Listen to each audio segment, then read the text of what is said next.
क्योंकि मैं ज़्यादातर बिहार की राजनीति पर वीडियो बनाता हूँ। मैं राजनीति करता हूँ, मैं अभी नया नया उभरता हुआ राजनीति कर रहा हूँ। मैं पिछले 2020 के बिहार विधानसभा चुनाव से लगातार राजनीति में सक्रिय हूँ और सीखने की कोशिश करता हूँ। बिहार की राजनीति को समझने की कोशिश करता हूँ, ज़मीन पर रहता हूँ और ज़मीन की बात करता हूँ। इसलिए आप लोगों को कोई भी अगर हमसे जानकारी चाहिए होगा राजनीति वाले मामले में, तो आप जो है कमेंट कर सकते हैं। आपको पूरा कोशिश करूँगा मैं कि आप लोगों को सही जानकारी, सही बात आप तक पहुंचा पाऊं। जितना भी हम सीख रहे हैं साझा करना चाहेंगे आप लोगों के साथ भी। तो आप लोग मेरे इस चैनल को सब्सक्राइब कर लीजिए और बेल आइकन भी दबा लीजिए ताकि नोटिफिकेशन आप लोगों को मिलता रहे। क्योंकि यह जितने भी यूट्यूबर रहते हैं यह सब बोलते हैं, और यह इसलिए बोला जाता है क्योंकि अगर सब्सक्राइबर नहीं रहेंगे आपको पता नहीं चलेगा कि मैंने वीडियो बनाया है, या जिसको भी आप चाहते हैं वह वीडियो बना रहे हैं और आप तक नहीं पहुंचेंगे तो फिर आप जान नहीं पाएंगे, आप देख नहीं पाएंगे। तो इसलिए यह कहना पड़ता है कि सब्सक्राइब कर लीजिए और बेल आइकन भी दबा दीजिए और लाइक भी कर दीजिए। और कमेंट इसलिए करिए कि आप क्या चाहते हैं, आपके मन में क्या चल रहा है, आप किस जगह की जानकारी आप राजनीति में चाहते हैं, किस तरह की राजनीति में जानकारी आपको अगर कुछ चाहिए हो तो आप पूछ सकते हैं और लिख सकते हैं। इसलिए आप कमेंट करिए, मैं उन पर वीडियो ज़रूर बनाऊंगा।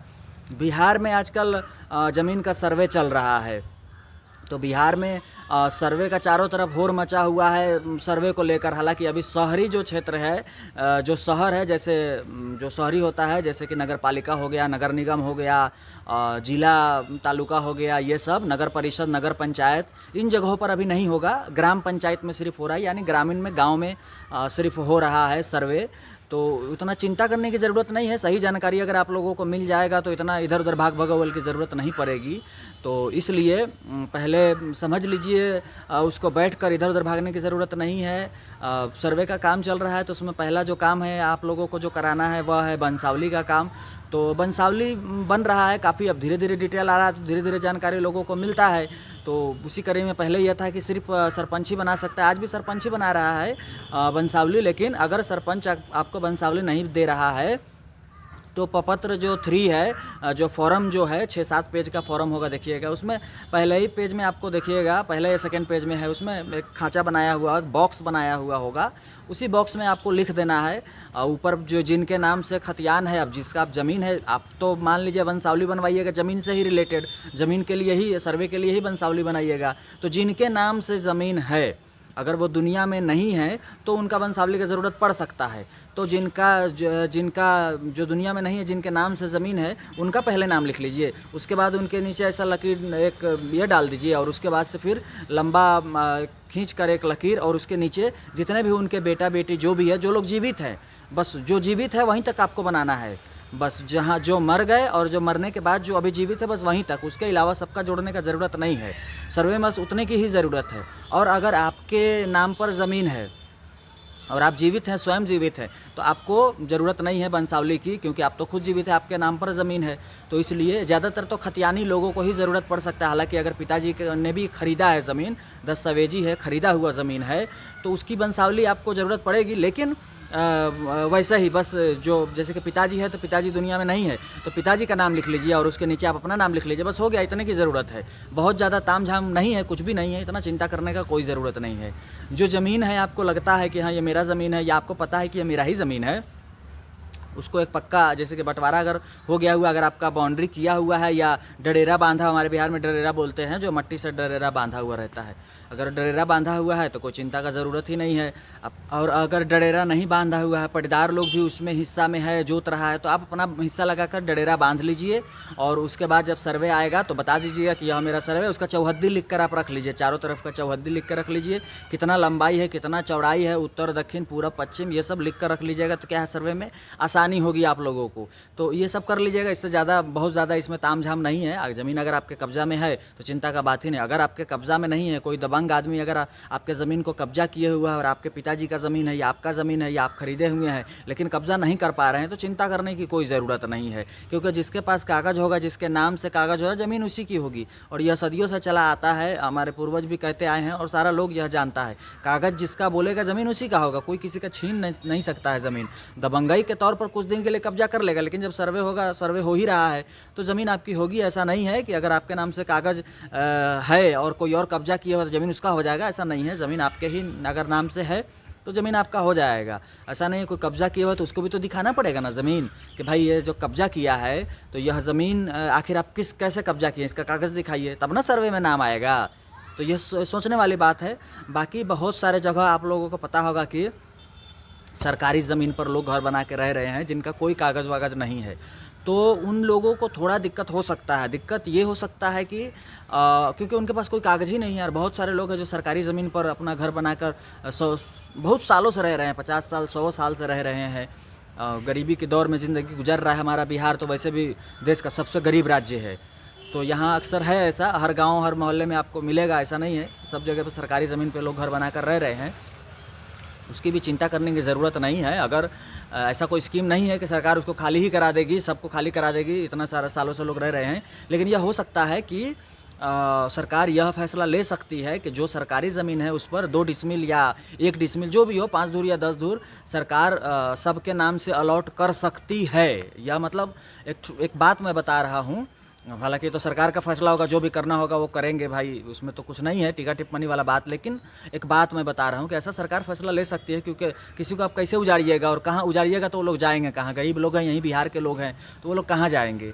तो ऐसा सरकार फैसला ले सकती है कि 1-2 डिसमिल ज़मीन उनको दे सकती है। अगर कोई बहुत ज़्यादा कब्जा किए हुआ है, पूरा सरकारी ज़मीन कब्जा किए हुआ है और उस पर कुछ नहीं किया हुआ है, खाली ज़मीन पड़ा है, तो वो लगभग मुझे लगता है कि सरकार वह ले लेगी। संस्था की ज़मीन है, जैसे कि बहुत सारे संस्था की ज़मीन होती है, 2 बीघा 5 बीघा 10 बीघा होता है, तो अगर उन सब संस्थाओं का ज़मीन है अगर वो, और खेत खलिहान पड़ा हुआ है और अगर संस्था के पास उसका कागज़ नहीं है, तो वो सरकारी रूप से घोषित होना तय है। यह बात क्लियर है। जिसका कागज़ नहीं मिलेगा, जिसका कागज़ नहीं होगा, तो वो सरकारी रूप से ही सरकारी ज़मीन हो जाएगी वो।